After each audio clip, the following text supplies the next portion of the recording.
தேசிய மக்கள் சக்தி எம்பிக்கள் பலர் அரசாங்கத்தில் இருந்து விலகவுள்ளதாக தகவல். நாமல் ராஜபக்ஷவின் சட்டப்படிப்பு குறித்து விசாரணை. கஜேந்திரகுமார் எம்பிக்கு பிணை.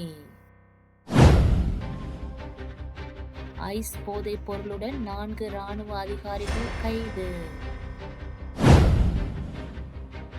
காங்கேசன்துறை தபால் ரயில் சேவை மொரட்டுவையிலிருந்து ஆரம்பிக்க ஏற்பாடு. தேசிய மக்கள் சக்தியை பிரதிநிதித்துவப்படுத்தும் சுமார் 15 நாடாளுமன்ற உறுப்பினர்கள் அரசாங்கத்திலிருந்து விலக தயாராக இருப்பதாக அந்த கட்சியின் நாடாளுமன்ற உறுப்பினர் ஒருவர் கூறியதாக ஐக்கிய மக்கள் சக்தியின் நாடாளுமன்ற உறுப்பினர் ஒருவர் தெரிவித்ததாக அருண பத்திரிகையின் அரசியல் பக்கத்தில் கூறப்பட்டுள்ளது. தென் மாகாணத்தை பிரதிநிதித்துவப்படுத்தி பாராளுமன்றத்திற்குள் நுழைந்த ஐக்கிய மக்கள் சக்தியின் உறுப்பினர் ஒருவருடன் அரசாங்க உறுப்பினர்கள் சிலர் மிகவும் நெருங்கிய உறவை பேணி வருகின்றனர். இருவரும் அடிக்கடி செய்திகளை பேசிக்கொள்கின்றனர். மேலும் நலம் விசாரிப்பது முதல் பிரச்சினைகளை பகிர்ந்து கொள்ளும் அளவுக்கு நண்பர்களாக உள்ளனர். அரசாங்க நண்பர்கள் நண்பரிடம் அடிக்கடி ஒரு கவலையை பகிர்ந்து கொள்வதாக தெரிவிக்கப்படுகின்றது. எங்களுக்கு சம்பளம் இல்லை, குறைந்தபட்சம் கொடுப்பனவு கூட கிடைப்பதில்லை, நாங்கள் இப்படி வாழ்வது? பாராளுமன்றம் முடிந்ததுடன் பஸ்ஸில் ஏற்றிக்கொண்டு சென்று எம்பி வீடுகளில் இறக்கி விடுவார்கள். மறுநாள் காலையில் மீண்டும் பஸ் வந்து எங்களை பாராளுமன்றத்திற்கு அழைத்துச் செல்கின்றது. அதை தவிர எங்களுக்கு வேறு வாழ்க்கை இல்லை என்று கூறிய எம்பிக்கள் தங்கள் மக்கள் விடுதலை முன்னணியின் மற்றும் தேசிய மக்கள் சக்தியின் தலைவர்களின் அடிமைகளாக வேலை செய்ய வேண்டியுள்ளதாக கூறியுள்ளனர். இதனால் எதிர்காலத்தில் சுமார் 10-15 அரசாங்க எம்பிக்கள் ராஜினாமா செய்ய வாய்ப்புள்ளதாகவும் அந்த நண்பரிடம் கூறியுள்ளனர். பாராளுமன்ற உறுப்பினர் நாமல் ராஜபக்ஷ எவ்வாறு சட்டம் பட்டம் பெற்றார் என்பது குறித்து விசாரணை நடத்துமாறு குற்றப்புலனாய்வு திணைக்களத்திற்கு பணிப்புரை விடுக்கப்பட்டுள்ளதாக பதில் போலீஸ் மா அதிபர் பிரியந்த வீரசூரிய தெரிவித்துள்ளார். நாமல் ராஜபக்ஷ சட்ட பரீட்சையை முடித்ததில் கிடைக்கப்பெற்ற பல புகார்களை தொடர்ந்து இந்த உத்தரவு பிறப்பிக்கப்பட்டுள்ளதாக அவர் மேலும் தெரிவித்துள்ளார். தையிட்டி விகாரை தொடர்பில் போலீசாரால் மல்லாகம் நீதிமன்றத்தில் கஜேந்திரகுமார் எம்பிக்கு எதிராக தொடுக்கப்பட்ட வழக்கில் கஜேந்திரகுமார் பொன்னம்பலம் பிணையில் செல்ல நீதிமன்றம் அனுமதித்துள்ளது. தையிட்டி விகாரையை இடிக்க அழைப்பு விடுப்பதாக கஜேந்திரகுமார் பொன்னம்பலத்தின் பெயரை தாங்கி அனாமதேய பரப்புரை மேற்கொள்ளப்பட்ட நிலையில் அது தொடர்பில் போலீசாரால் கஜேந்திரகுமார் பொன்னம்பலம் மீது வழக்கு பதிவு செய்யப்பட்டுள்ளது. அனாமதேய துண்டு பிரசாரம் தொடர்பில் தனக்கு தொடர்பில்லை என கஜேந்திரகுமார் பொன்னம்பலம் ஏற்கனவே மறுத்திருந்தும் போலீசார் வழக்கு பதிவு செய்துள்ளனர். 4 இராணுவ விசேட படையணி வீரர்களை ஐஸ் போதைப் பொருட்களுடன் போலீசாரால் கைது செய்யப்பட்டுள்ளனர். கலைன் பிந்துனுவேவ போலீஸ் பிரிவின் உப்புல்தேனிய பகுதியில் குறித்த சந்தேக நபர்கள் கைது செய்யப்பட்டுள்ளதாக கலைன் பிந்துனுவேவ போலீசார் மேலும் தெரிவித்துள்ளனர். அக்மீமன, ஹொரவ பொத்தன, லுணுகல மற்றும் பரசன்கஸ்வெவ ஆகிய பகுதிகளை சேர்ந்த 4 சந்தேக நபர்களே இவ்வாறு கைது செய்யப்பட்டுள்ளனர். கைது செய்யப்பட்ட சந்தேக நபர்கள் வெள்ளிக்கிழமை கஹட்டகஸ் திகிலிய நீதிவான் நீதிமன்றத்தில் ஆஜர்படுத்தப்பட்டனர். சம்பவம் தொடர்பான மேலதிக விசாரணைகள் கலைன் பிந்துவன போலீசார் மேற்கொண்டு வருகின்றமை குறிப்பிடத்தக்கது. மொரட்டுவ ரயில் நிலையத்திலிருந்து காங்கேசன்துறை நோக்கி செல்லும் இரவு தபால் ரயில் சேவையை ஆரம்பிக்க ஏற்பாடுகள் செய்யப்பட்டுள்ளன. இந்த ரயில் இதுவரை கொழும்பு கோட்டை ரயில் நிலையத்திலிருந்து புறப்பட்டது. அதன்படி இந்த ரயில் மொரட்டுவ ரயில் நிலையத்திலிருந்து மாலை 6:55 மணிக்கு புறப்பட்டு கோட்டையை வந்தடையும். இரவு 8 மணிக்கு கோட்டையிலிருந்து காங்கேசன்துறைக்கு புறப்பட ஏற்பாடுகள் செய்யப்பட்டுள்ளதாக தெரிவிக்கப்பட்டுள்ளது. கொழும்பு கிராண்ட் பாஸ் போலீஸ் பிரிவுக்குட்பட்ட மாதம்பிட்டி பிரதேசத்தில் பாடசாலை மாணவர்களை இலக்கு வைத்து போதைப் பொருள் விற்பனையில் ஈடுபட்டு வந்த 2 போலீசாரால் கைது செய்யப்பட்டுள்ளனர். போலீஸ் போதைப் பொருள் ஒழிப்பு பிரிவு அதிகாரிகள் குழுவிற்கு கிடைத்த ரகசிய தகவலின் அடிப்படையில் மேற்கொள்ளப்பட்ட சுற்றி வளைப்பின் போதே இவர்கள் வெள்ளிக்கிழமையன்று கைது செய்யப்பட்டுள்ளனர்.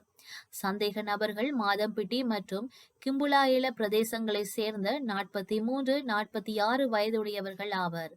சந்தேக நபர்களிடமிருந்து 25 கிலோ 300 கிராம் கஞ்சா கலந்த மாவா போதைப் பொருள் போலீசாரால் கைப்பற்றப்பட்டுள்ளது.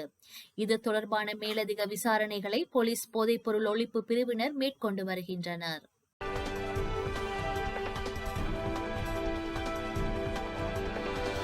தமிழக வெற்றிக் கழக தலைவர் விஜய்க்கு பிரிவு பாதுகாப்பு வழங்கி மத்திய உள்துறை அமைச்சகம் உத்தரவிட்டுள்ளது. விஜய்க்கு வழங்கப்பட்டுள்ள பிரிவில் CRPF வீரர்கள், ஆயுதம் ஏந்திய காவலர்கள் என 8 முதல் 11 பேர் பாதுகாப்பு அளிப்பர் என்றும், இந்த பிரிவு பாதுகாப்பானது தமிழ்நாட்டிற்குள் மட்டும் வழங்கப்படும் என்றும் கூறப்படுகின்றது. இந்நிலையில் விஜய்க்கு வழங்கப்படும் பிரிவு பாதுகாப்பு குறித்து பாஜக மாநில தலைவர் அண்ணாமலை விளக்கம் அளித்துள்ளார். இது குறித்து அவர் கூறியதாவது: தமிழ்நாட்டில் CRPF Z என்றெல்லாம் பாதுகாப்பு அளிக்கப்படுகின்றது. அதற்கு முன்பாக தமிழ்நாட்டில் CRPF ZY என்றெல்லாம் பாதுகாப்பு அளிக்கப்பட்டுள்ளது. இதற்கு முன்பாக கருணாநிதி, ஸ்டாலின் உள்ளிட்டோர் எதிர்க்கட்சியாக இருந்த போதே பாதுகாப்பு அளிக்கப்பட்டது. இன்று எதிர்க்கட்சி தலைவர் பழனிசாமிக்கும் பாதுகாப்பு அளிக்கப்பட்டு வருகின்றது. அந்த வகையில் தமிழக வெற்றிக் கழக தலைவர் விஜய்க்கு CRPF பிரிவு அளிக்கப்பட்டுள்ளது. அவருக்கு பாதுகாப்பு அச்சுறுத்தல் இருக்கும் போதே அதனை தமிழக அரசே அளித்திருக்க வேண்டும். இது அரசியல் கிடையாது. இவ்வாறு அவர் குறிப்பிட்டுள்ளார். மகாராஷ்டிரா மாநிலம் புனே, மும்பை சுற்றுவட்டார பகுதிகளில் குயிலின் பாரோ சிண்ட்ரோம், அதாவது GBS என்ற நரம்பியல் கோளாறு கடந்த மாதம் முதல் பரவி வருகின்றது. இந்த நோய் மனிதர்களில் மூளை மற்றும் முதுகெலும்புக்கு வெளியே உள்ள நரம்புகளை தாக்குகின்றது. கை கால்கள் மரத்து போதல், நீடித்த வயிற்றுப்போக்கு உள்ளிட்டவை அறிகுறிகளாகும். இந்த நோய் பாதிப்பு பாக்டீரியா, வைரஸ் தாக்குதலால் ஏற்படுகின்றது. அறிகுறிகள் தெரிந்தவுடன் நரம்பியல் டாக்டரை அணுக அறிவுறுத்தப்பட்டுள்ளது. இந்நிலையில் நோய் பாதிப்பு 205ஆக உயர்ந்துள்ளது. மகாராஷ்டிராவில் தற்போது மேலும் 2 பேருக்கு GBS நோய் கண்டறியப்பட்டுள்ளது என்றும், சந்தேகிக்கப்படும் மற்றும் உறுதி செய்யப்பட்ட GBS பாதிப்புகளின் எண்ணிக்கை 205ஐ எட்டியுள்ளது என்றும் அதிகாரிகள் தெரிவித்துள்ளனர். மேலும் மாநிலத்தில் GBS நோய் காரணமாக இதுவரை 8 உயிரிழப்புகள் பதிவாகியுள்ளன. கியூ பிராந்தியத்தில் உள்ள செர்னோவில் அணுமின் நிலையம் மீது ரஷ்யா ட்ரோன் தாக்குதல் நடத்தியதாக உக்ரைன் அதிபர் ஜெலன்ஸ்கி தெரிவித்துள்ளார். செர்னோபில் அணுமின் நிலையத்தில் உள்ள 4வது உலையிலிருந்து கதிரியக்கம் வெளியேறாமல் இருக்க கான்கிரீட் கூரை அமைக்கப்பட்டுள்ளது. இந்த கூரை ட்ரோன் தாக்குதலுக்கு உள்ளாகி தீப்பற்றி எரிந்துள்ளது. நல்ல வேளையாக அணு உலையிலிருந்து கதிர்வீச்சு எதுவும் வெளியேறவில்லை. வழக்கமான நிலையில் அது உள்ளதாக அவர் மேலும் தெரிவித்துள்ளார். 1986ஆம் ஆண்டு இந்த அணுமின் நிலையத்தில் விபத்து ஏற்பட்டது. உலகில் உள்ள அணுமின் நிலையங்களில் ஏற்பட்ட மோசமான விபத்துக்களில் ஒன்றாக இது கருதப்படுகின்றது. இந்த விபத்து காரணமாக கதிர்வீச்சு வெளியேறாத வகையில் 4வது அணு உலைக்கு மேல் பாதுகாப்பிற்காக கான்கிரீட் கூரை அமைக்கப்பட்டுள்ளது. கடந்த 2016ஆம் ஆண்டு அணு உலையில் எஞ்சியிருக்கும் கதிரியக்கம் வெளியேறாத வகையில் இந்த கூரை அமைக்கப்பட்டுள்ளது. உக்ரைன் ரஷ்யா இடையிலான 3 வருட சண்டையில் உக்ரைனில் உள்ள 4 அணுமின் நிலையங்களுக்கு ஆபத்து உள்ளதாக எச்சரிக்கை விடுக்கப்பட்டுள்ளது. இதில் தெற்கு உக்ரைனில் ரஷ்ய கட்டுப்பாட்டில் உள்ள ஜபோரிசியா அணுமின் நிலையம் ஐரோப்பியாவில் உள்ள மிக பெரிய அணுமின் நிலையமாகும். மேலும் உலகில் உள்ள மிக பெரிய 10 அணு உலைகளில் இதுவும் ஒன்றாக கூறப்படுகின்றது. வரலாற்றில் இன்று